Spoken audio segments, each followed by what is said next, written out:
No dia 5 de março de 1946, em um pequeno vilarejo do interior de São Paulo chamado Araçariguama, aconteceu um dos episódios mais misteriosos da história da ufologia brasileira. Muito antes da popularização dos discos voadores, o trabalhador rural foi atingido por uma intensa luz amarelada que, segundo seu relato, surgiu repentinamente dentro de sua casa. Em poucas horas, seu estado de saúde se deteriorou de forma dramática, despertando espanto entre familiares, médicos e moradores da região. Ao longo das décadas, esse acontecimento foi investigado por pesquisadores, jornalistas e ufólogos, tornando-se um dos casos mais debatidos do país. Para alguns, trata-se da primeira morte possivelmente relacionada a um fenômeno ufológico no Brasil. Para outros, ainda existem explicações convencionais que merecem ser consideradas. Independentemente da interpretação, o caso Araçariguama permanece cercado de perguntas sem respostas e continua despertando a curiosidade de estudiosos e apaixonados pelo mistério. Agora, vamos conhecer os personagens que tiveram participação direta ou desempenharam um papel importante na reconstrução dessa impressionante história. Eu sou o Sidney Góes e você está na Hora do Medo. Se inscreva no canal, deixe seu like e vem comigo que no caminho eu te explico.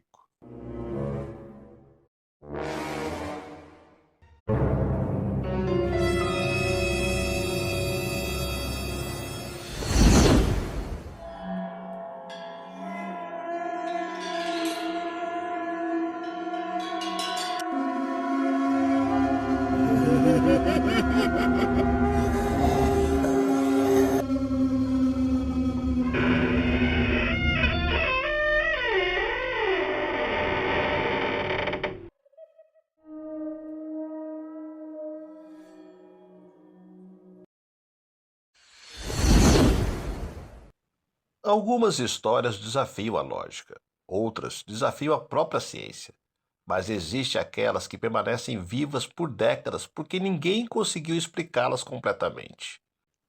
No interior do estado de São Paulo, em uma pequena cidade cercada por morros, matas e antigas estradas de terra, um acontecimento marcou para sempre a história da ufologia brasileira. Um homem comum, um lavrador, um pai de família. Seu nome era João Prestes Filho.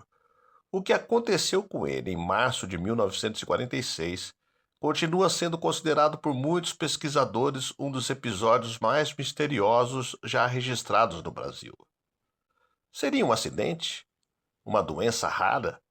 Ou contato fatal com um fenômeno que ainda hoje escapa à compreensão humana? Esta é a história do caso Araçariguama, uma história que atravessou gerações e continua envolta em mistério. Era o dia 5 de março de 1946. O Brasil ainda vivia os primeiros anos do pós-guerra. Naquela época não existiam programas de televisão sobre discos voadores. A expressão OVNI sequer fazia parte do vocabulário popular. Mesmo assim, algo extraordinário aconteceria naquela pequena comunidade. João Prestes havia passado parte do dia pescando. Ao retornar para casa, já durante a noite, entrou normalmente em sua residência.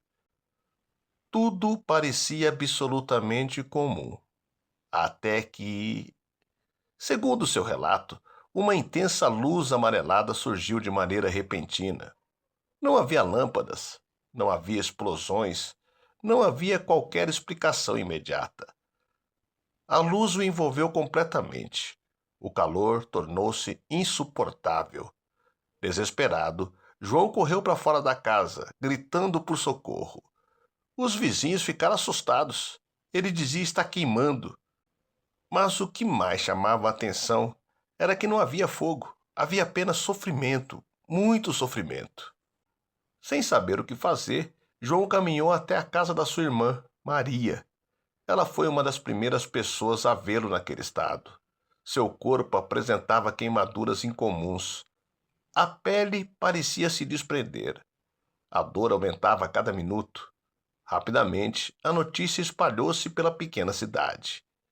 Entre os primeiros a prestar ajuda estava Araci Gomide, que possuía conhecimentos de enfermagem. Ao examinar João, percebeu que aquelas lesões não se pareciam com queimaduras provocadas por fogo comum. Algo era diferente, muito diferente. Mesmo recebendo atendimento, seu estado piorava rapidamente. Poucas horas depois, João Prestes Filho morreu. A notícia causou enorme comoção. O delegado João Malaquias registrou oficialmente a ocorrência.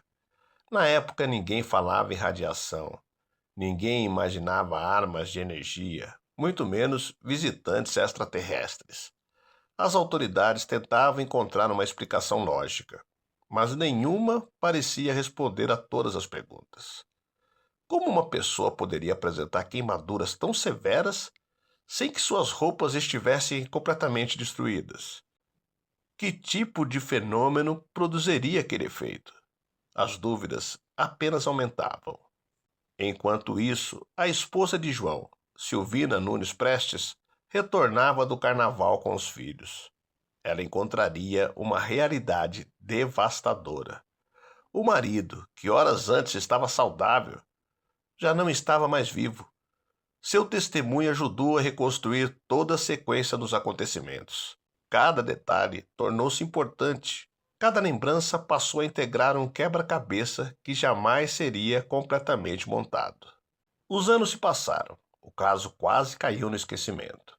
Mas décadas depois, pesquisadores da ufologia brasileira voltaram sua atenção para Araçariguama.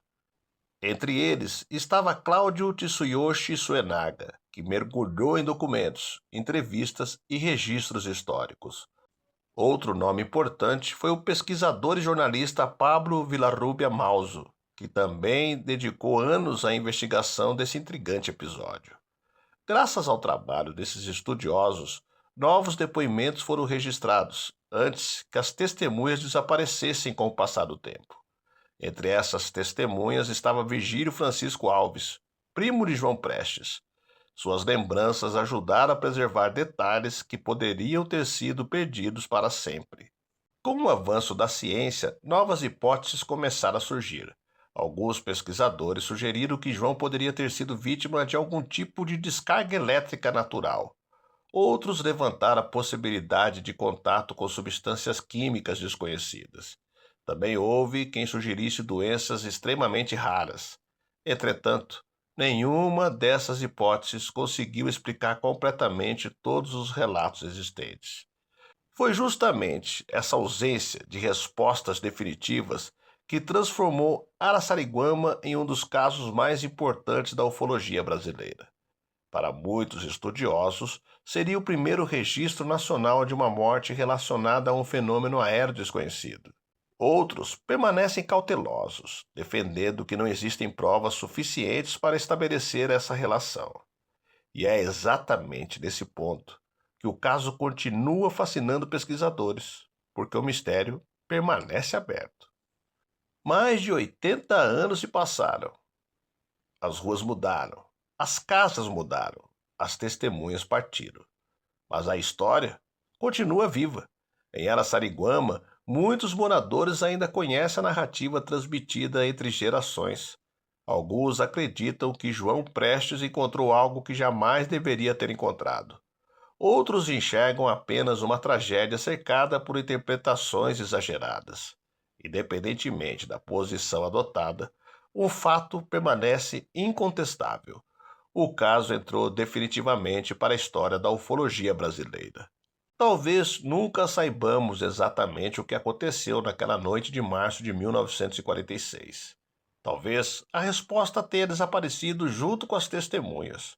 Ou talvez ela ainda esteja escondida em algum documento esquecido, em alguma lembrança nunca registrada, ou nas sombras silenciosas das montanhas que cercam Araçariguama. Enquanto não surgem novas evidências, o mistério continuará vivo, e sempre haverá uma pergunta ecoando entre pesquisadores, historiadores e curiosos. O que realmente atingiu João Prestes Filho naquela noite? Até hoje ninguém conseguiu responder com absoluta certeza. Mas e você? Qual é a sua opinião sobre esse enigma? Deixe seu comentário aqui embaixo. Participe dessa discussão e ajude a manter viva a pesquisa sobre casos como este.